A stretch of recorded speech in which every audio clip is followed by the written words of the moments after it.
A very warm welcome to our yoga instructor today.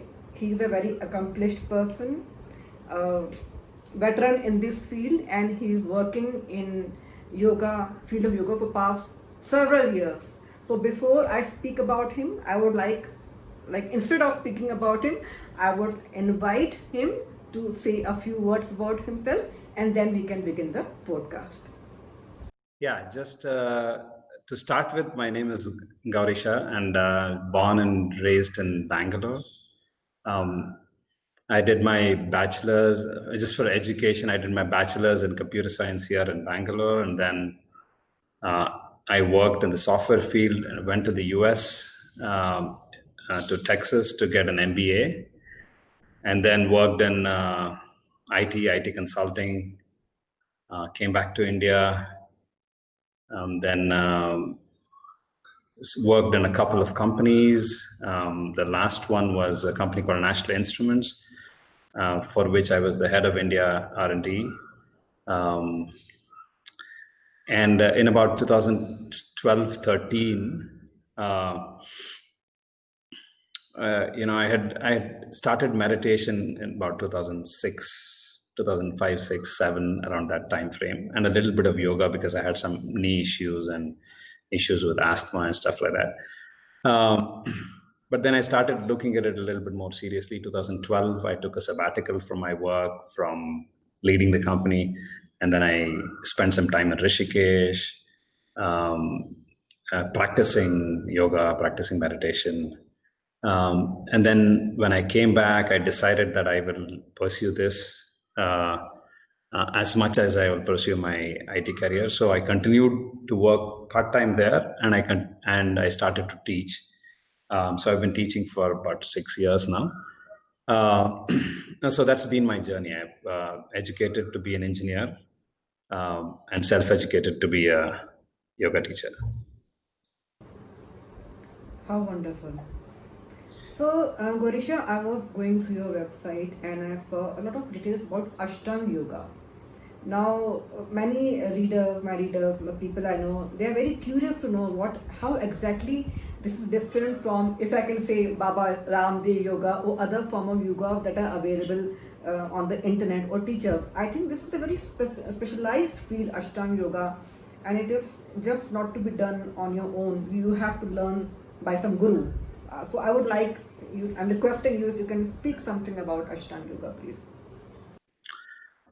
Yeah, actually, there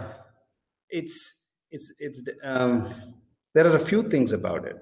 The teaching, the method of yoga that I teach is called Ashtanga Vinyasa Yoga or Ashtanga Yoga in general, because it's been branded that way. Is a form of yoga that was originally taught by Sri Krishnamacharya, who taught in the Mysore Palace to the King of Mysore, and who was patroned by the King of Mysore, and who was encouraged to teach to people in Mysore and people in other places. So he, Sri Krishnamacharya himself learned, he spent years, 7 years, learning in the Himalayas with his guru Rama Mohana Brahmachari, and then he came and he started teaching that. So his method of teaching, he had, of course, there are several different strands of students that he has, but he can be called the founder. Actually, he's called the father of modern yoga, also the founder of this Ashtanga Vinyasa method of yoga practice. And since it's come down like that, it is better or more beneficial or more productive when you learn it from someone who has learned it from a teacher. So it's because there is some nuances, and you typically it's better you get that from a teacher rather than trying to go through the hoops your own, because it'll take longer. Right, so that is the Ashtanga method of teaching. There is a specific method, and from Sri Krishnamacharya, I'll just take a little bit, one more minute of history, because if people are listening to this, I think it's important to get the history of yoga, history of the context of yoga from an India perspective, from an Ashtanga and all of that. So he took this and he was teaching, and then he has had multiple people who have become famous, who have been his students, who have become famous, like Sri Patabi Joyce, Sri B.K. Sangar, his own son, Sri Deshikacharya, and then Indra Devi. There are 4 or 5, or maybe more, Sri A.G. Mohan. There are several famous teachers that have learned with Sri Krishnamacharya.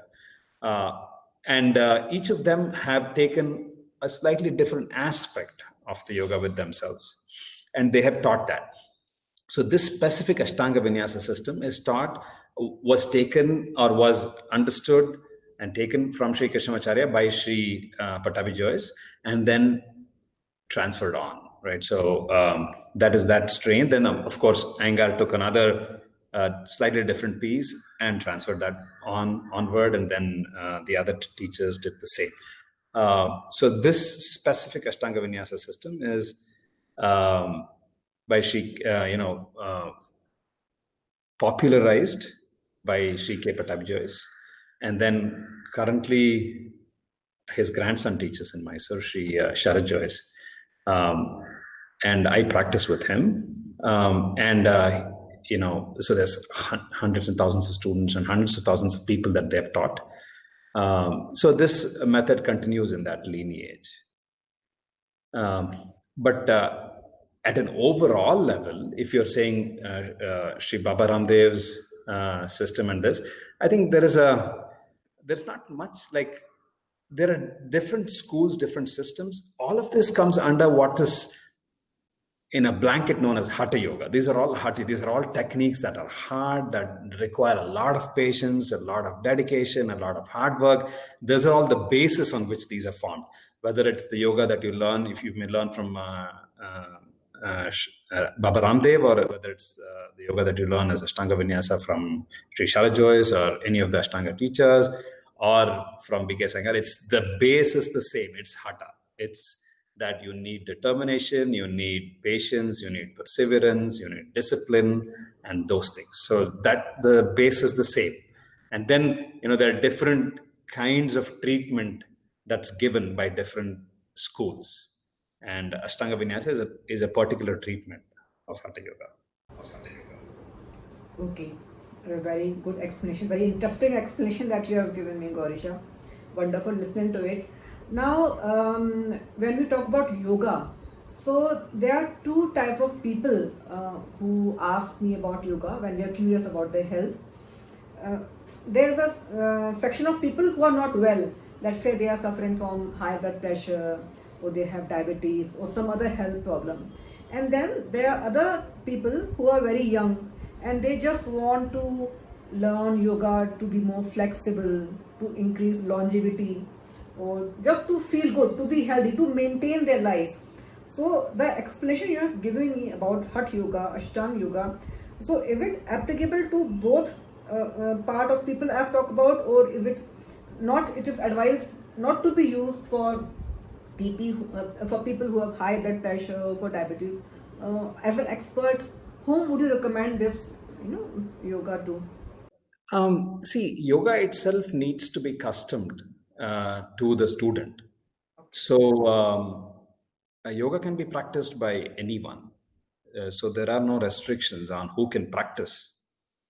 The things that you need to overcome are your own laziness, are your own challenges, personal challenges, and your own doubts and stuff like that you need to overcome. But beyond that, there is nothing that should stop anyone at any age, almost, from practicing. As an example, my mother practices at 80. So there are, and several people practice at fairly advanced ages. So there is nothing that stops a practitioner. Of course, the practice needs to adapt itself to the practitioner.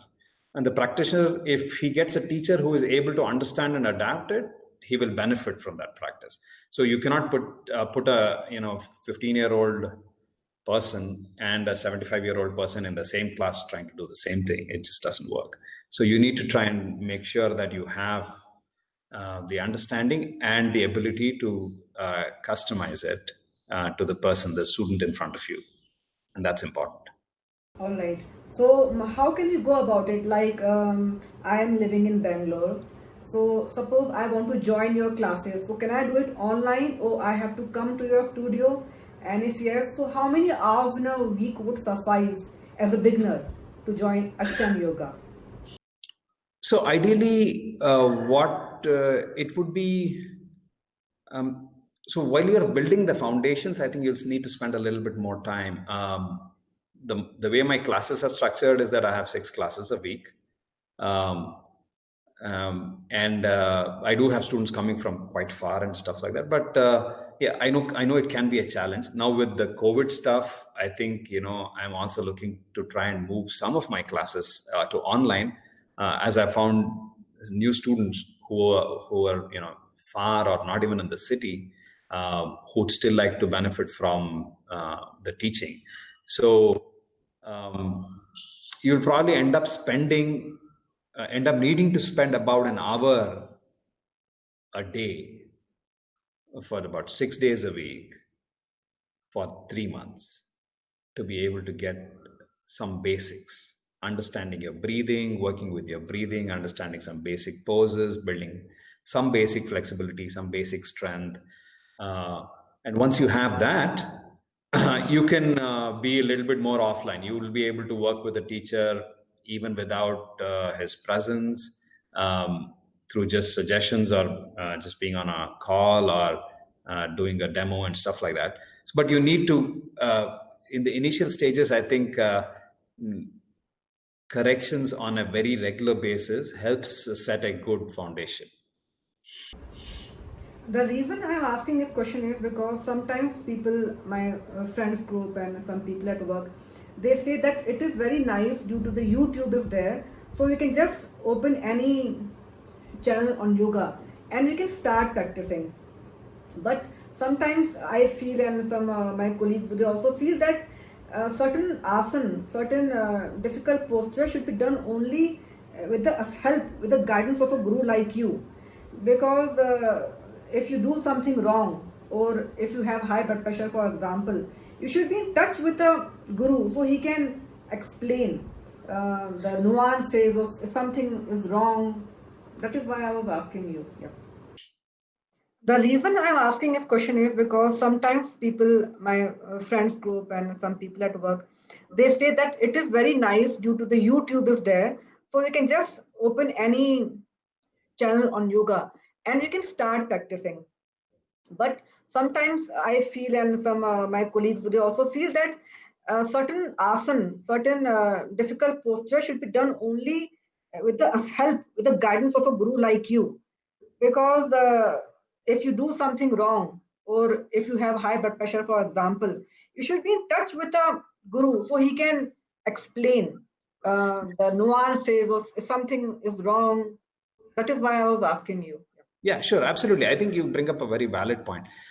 I can now recalibrate my answer and say that if you have a health issue, you have to be in touch in person with your teacher till both of you understand the path that can be taken.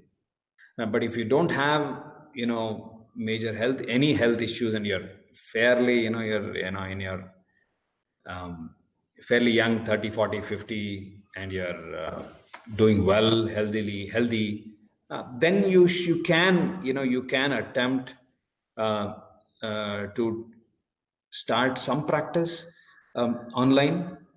But with YouTube, what happens is you get multiple teachers with multiple flavors. And I feel when you're starting out, you need to be focused. You need to be trained to understand. And you need to dig deep into something. And then later, you can kind of branch out. It's like trying to dig a well, but you dig in 15 different places. Right? If you try to dig in 15, 20 different places, you generally don't end up with a well. You don't end up with a well, you end up with 15 pits. True. Right? So you at the start, it's wiser, even if you're learning on YouTube, to try and get to one person that you feel you can connect with, and then try to follow from beginner practices, so that you start getting your body starts getting adjusted to the practice, and your breathing can handle it and stuff like that. So that's important to do. So focusing on something, whichever suits you, will help, and that's very important. Typically, what happens with YouTube, the biggest, I mean, the huge positives, but the biggest challenge with YouTube is you tend to say, okay, this guy is doing something really tough, let me ignore him, I'll go to some other beginner, and then there'll be 100 other choices. You'll click on someone who you first see, and then that person may not have another class, so you'll go to someone else the next day and stuff like that. So it just you end up getting scattered, and that's why the results may not be beneficial. You may get injured, you may get into trouble without the right kind of guidance. Thank you very much for this answer. I have another question. People get these diseases like blood pressure and diabetes, or they wear glasses like I am doing. Generally, doctors say that now you will be having this throughout your life, and ये आपके साथ ही जाएगा. This is generally what doctors say. So when I look at gurus like you, teachers like you, so they get hope, and I want to get a clarification on this, Gaurisha. Do you think by regular doing yoga for few years or few months, can we actually get rid of blood pressure or diabetes, or if we continue doing some asanas, can we actually improve our eyesight, or at least reduce it to a considerable level? I mean, you may be getting this question very often, but let me ask this also. Actually, when I write a little bit, not a lot, but just a few articles, maybe a year. But one of the articles that I wrote was about this question. Let me qualify my response. Like for hypertension and diabetes, yoga can help. And if you practice yoga, definitely you will see benefit. You'll see, I have seen numerous cases in my class where people have seen their blood pressures going down or getting to normal. People have come off medication, come off diabetes medication through the practice. But there are a few things that are important. Yoga alone cannot do this. There are dietary parts. Actually, I would say 70% is diet, or even 80% is diet and lifestyle. You do yoga and you drink, and then you eat without care. The disease is not going to let go of you, because you are eating the disease every day, right? So it's difficult to overcome a bad lifestyle through a practice of yoga. Yoga itself, the basis for yoga is a consistent lifestyle, and a lifestyle where you are trying to stay in control of your consumption. You're trying to stay in control of how you're leading your lifestyle. So without that basis, you may do all you want, but the benefits will kind of escape you. So it's very important to understand that. So just doing yoga alone and continuing to have whatever lifestyle habits you have, continuing to have the same stuff, will not help. It just brings a bad name to the practice. Okay. So as we go on deeper into this podcast, I would ask you, Gaurisha, would you be willing to teach us a few of your favorite asanas that we can learn sitting at our homes and practicing and become healthy, or whichever asana you can teach us right now, given the current situation, Corona times, maybe something that can improve our immunity, whatever. You are the boss. Okay. Since you're asking me to teach something, I'll teach the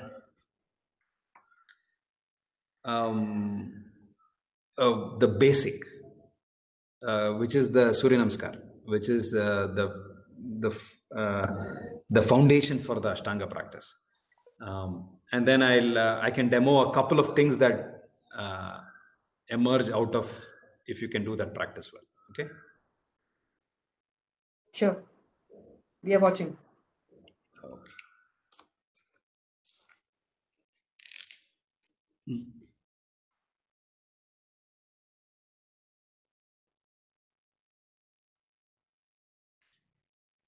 Yeah, I can watch you. You can see me there, right? I can see you. So just let me make sure that the angles are right before we start, and you can see my whole mat because that's important. Okay, you can see my whole mat there, right? When you are standing near the mat, I can see you. No, I can right now I can only see your legs. And then Now I can see you. Yeah. Yeah. Okay. So I teach what's called the Ashtanga Surya Namaskar. Yeah. It's a simple 10-step Surya Namaskar, and I'll speak as I do this. Okay? So you stand in what is called Samastitihi, with your feet next to each other, straight legs, and your chest open, abdomen sucked in, and looking ahead. So this is called Samastitihi. And then you start the Surya Namaskar. Ekam, first step, inhale and raise your arms up and look towards your thumb. That's the first step. Dve, exhale, you bend forward. Now, if you can bend forward and reach your palms, you do that. If you cannot, you bend your knees a little bit. Even if you need to bend your knees a little bit more, that's fine. You try and press your palm down, even if it's a little ahead, it's fine. Okay, so that's step 2, that's an exhale. And step 3, you're going to inhale and look up. So for beginners, it's going to look like that. Okay. And step 4, after you inhale and look up, you're going to take both your legs back and go to the plank, Chaturanga Dandasana. That's 4. And 5, you're going to inhale and come into Cobra or the upward dog. And step number 6, I'm going to go into downward dog on an exhale. And so what you try is you're going to try and press your heel down. You try and make sure your legs are straight. You're going to make sure your arms are straight. You're going to try and push your shoulder down and tuck your head in. And we'll stay there for 5 breaths, regular breathing. 1, 2, 3, 4, and 5. Now, after 5 breaths, you're going to walk both your feet forward. That's step number 7. And step number 8, you're going to try and repeat what you did. You're going to try and take your head to your knee. So for beginners, it'll look like that. And step number 9, on an inhale, you come up. And you come into Samastiti. So this is the Surya Namaskar. Now the Ashtanga system is quite dynamic and it's quite challenging. So I'll do a demo of this. Once you get practice, there are little nuances. So I'll do a demo of this without speaking of one Surya Namaskar.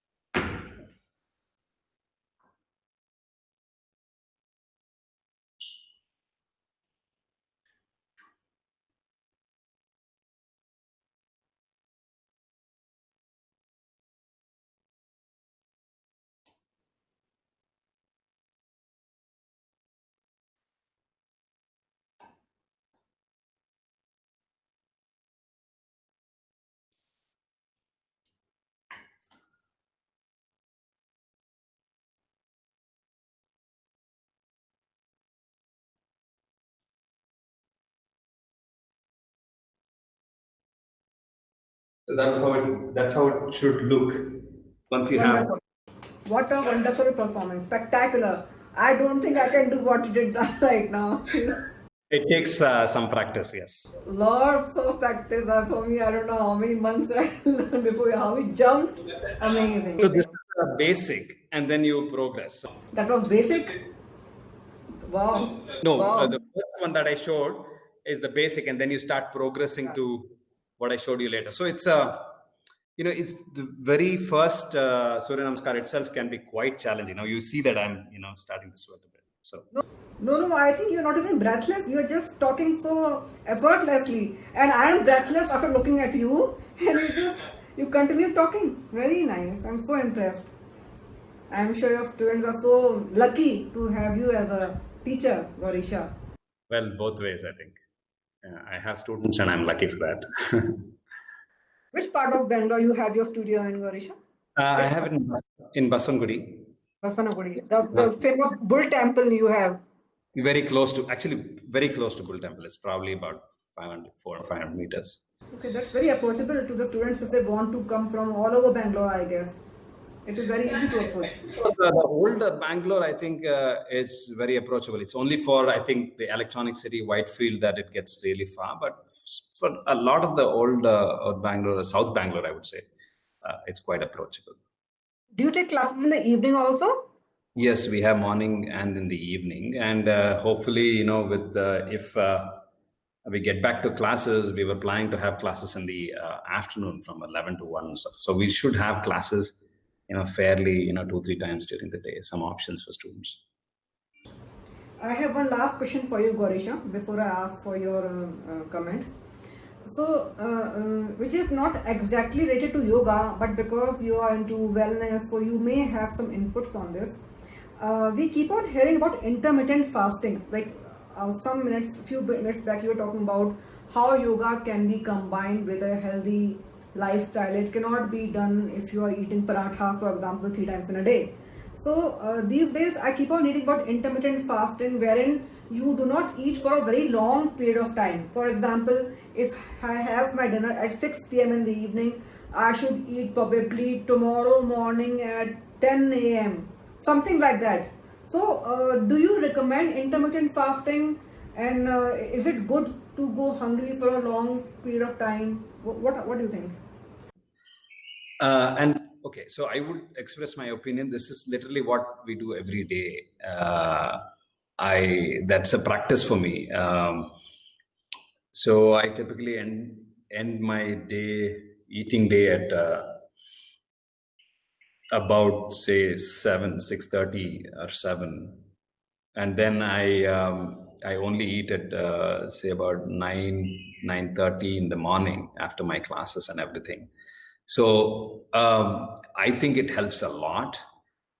Giving rest and recuperation time for the digestive system is very good. Sometimes we eat for emotional reasons, Yes. right? But we don't. We are not able to always perceive what's happening to the digestive system, which is digesting. Because we are eating just because we are upset, or we are elated, or we are angry, or whatever it is. But then the digestive system has to go through the same challenge of digesting all of the stuff that you're throwing in, and it can get tired, and it can be less efficient. When it becomes less efficient, it can just it can throw away the food without proper digestion, or it can just stuff it away, causing more disease. Lack of proper, what we call flow of prana, or the flow of energy within you, gets impacted. So intermittent fasting, I would recommend without any reservations. But I would also say you need to adjust it a little bit to your, some people, have some restrictions on how much they can fast. They may have some medical conditions and stuff. So you'll have to adjust some of these. But fasting itself is good. I try to fast, once a week, or at least once in 2 weeks, almost a day, or at least 2 meals or something like that. So fasting is good. Fasting brings the energy back, brings the focus back, And also that whole, I want to eat, I want to eat, I want to eat, that's itself a disease that we carry. And trying to cut that, work that, and trying to keep that that wanting to eat kind of thought away from the top of your head, that itself helps. Whether intermittent fasting helps or not, just the fact that you're not making, you're saying, okay, there is only a window in which I eat, and the rest of that, away from that window, I don't eat at all. I think that gives you a lot of freedom as well. So I would kind of recommend that. It's just from personal experience. I'm very happy to hear you Yeah. recommend intermittent fasting. Yeah. So I would at least a 12-hour window, minimum 12-hour window would be good. And maximum, if you're talking about minimum, can you suggest? See, there are, it depends on, I think 14 to 16 hours is the ideal recommended. So I think that's a good, 14 hours you can easily get through without eating. I mean, most urban people, I would say urban middle class and urban, working. I mean, most people eat far more than they need. They can just go on a fast for like 2 days, 3 days without body feeling anything.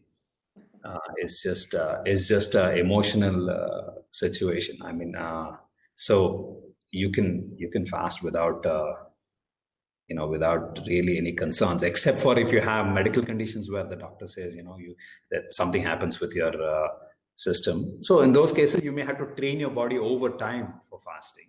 You may not be able to fast just like that. But if you're healthy, yes, I would say do it, because it's good. It's good for the digestive system. Get some rest. It's like you sleeping. When you sleep, you get a nice sleep. You really are fresh. You feel you want to get up. You want to go to work. You want to see. You want to walk. You want to run. You want to do some activity. And all of that happens only when you get good rest and when you feel energized. And it's exactly the same with the digestive system. If you keep feeding it, it doesn't feel the rest. It's just active all the time. It's not good. Very good. Now, before we go, Gaurisha, I would like you, if you have any stories to share, anything you want to tell our viewers, because people say, if you want to share any story about your student that he came with so and so condition, and then after doing Ashtanga yoga, he was cured. Or anything at all you want to share to you, because I've been asking questions. You can share something from your side, whatever you want to. I mean, I don't want this to be a marketing for me in terms of what we have tried to cure and stuff like that. It's not. It's not my goal. My goal is to inculcate in people the strength and perseverance to create their own practice. And the way I would say yoga or any lifestyle practice, yoga is a lifestyle practice. It is not something that you just try and you can try it. You can go to a studio, or you can go to a yoga teacher and try it for like 15 days or a month. But yoga is I wouldn't look at yoga like that. Yoga is more of a lifestyle practice. So when you take up a lifestyle practice like yoga or anything, like any of the Eastern practices, like I don't know, maybe Shaolin or maybe any of these intense practices that take years, and yoga is one of them. One of the important things to understand is that initially you need to guard your practice. You need to make sure that you have a teacher, access to a teacher, and then you're working with the teacher, trying to understand, and you're comfortable with the teacher. You're trying to work with the teacher to understand how this can be beneficial, because the way it works, it literally works like a sapling to a tree. Your initial practice is like you're a sapling, and the practice can go away. If there is a storm, if there is a hurricane, the sapling just dies. So there's anything like somebody saying, hey, your yoga is not great, your practice may go away, or you may get interrupted by your own confusion about the practice and stuff like that, and you may lose the practice. So it's important at the initial stages to ensure that you have a strong determination to build a practice. Now that'll take some time. So when a sapling grows, you fence around it. You make sure you build a fence. The fence is your determination and things like that. And so you build a fence around a sapling as it grows into a small, into a small tree. Then it becomes stronger. The roots are deeper. And then after 2, 3, 4 years, you don't need a fence anymore. It's become a tree. Now it's starting to reap fruit. You're starting to reap fruits. The benefits of the practice, all of them are available to you only when you can protect the practice, work on it, and be able to see it grow into a tree. That's when the fruits are available. And the fruits are manifold. It is emotional step. It can be emotional stability. It can be just a far stronger breath body, a stronger physical body, far lesser health issues, far more confidence in your daily activities. Just it's manifold. It's what you want, right? It's what you're focusing on. But what's important is to build step by step. When you're a sapling, you're a sapling. You have to recognize that, build a fence around, and start to water it. And the watering is your practice every day. Watering is to try and attend a class or stuff like that. And slowly you start seeing something. You maybe see a flower here, a flower there, and okay, there's something. You'll see sometimes, people come and say, oh, I just noticed that my back pain has gone away. I didn't even realize that I used to have back pain. And now I didn't attend for 2 classes, and then I get a back pain. Then I realize, oh my God, when I was practicing, my back pain was out. And so you start seeing benefits as you start the practice. But when it becomes a tree, and then it's the benefits are humongous. And it takes time, it takes patience, it takes the right kind of manure. It just takes a lot of things. It takes sunlight. There's so many things that make a tree. And it's like the tree of practice also takes a lot of things. And you need to be patient. Sometimes you struggle. Sometimes it's demotivating, but you have to stick. You have to stick by seeing some of the examples of other people who have practiced and where they've reached. And those can be examples. One of the things that inspire me is the story of the Buddha, right? And inspires me to stay on the path of yoga, stay on the path of meditation. So things like that. You can pick up a historical figure. You can pick up a person that you see right in front of you, whatever that inspires you to sit and practice. So that's important. Wonderful. How nice to hear such nice information about yoga. Now, Gorisha, I already told you we are at the end of a podcast, but I think I have one more question, which I should have asked you earlier, which I'm asking now. You were telling me you went to USA, you were an engineer, and then you came back to India. So I would like to know a little bit more about what exactly pushed you towards yoga. After hearing your speech, you know so much about meditation, about life. What exactly made you choose this to teach people, to make people healthy? Yeah, sure. I mean, the thing that interested me to start with was the results that I saw in myself from the practice. I was asthmatic. I had knee issues. I was recommended knee surgery multiple times, and then things like that. And obviously, midlife crisis, all kinds of things happen to people. And during those times, my practice, helped me. My practice helped me overcome the challenges I had with my knee, overcome the challenges that I had with my breathing as asthma. I don't even recognize the asthma anymore because it's just, I don't know where it is. I can't find it.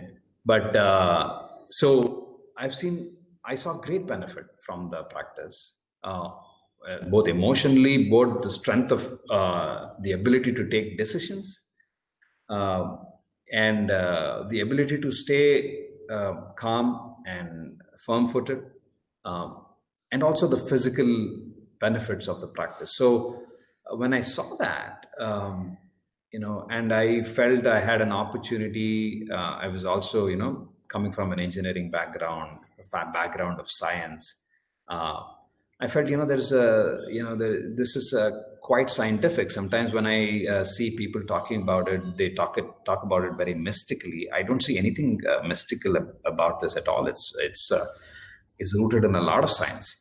And so we just need to recognize that. And so I felt, okay, yeah, I have always liked to share, teach. I think I've, I thought, I'll do this. And there's the motivation was the benefits that I was seeing for myself, that I felt I could share with people.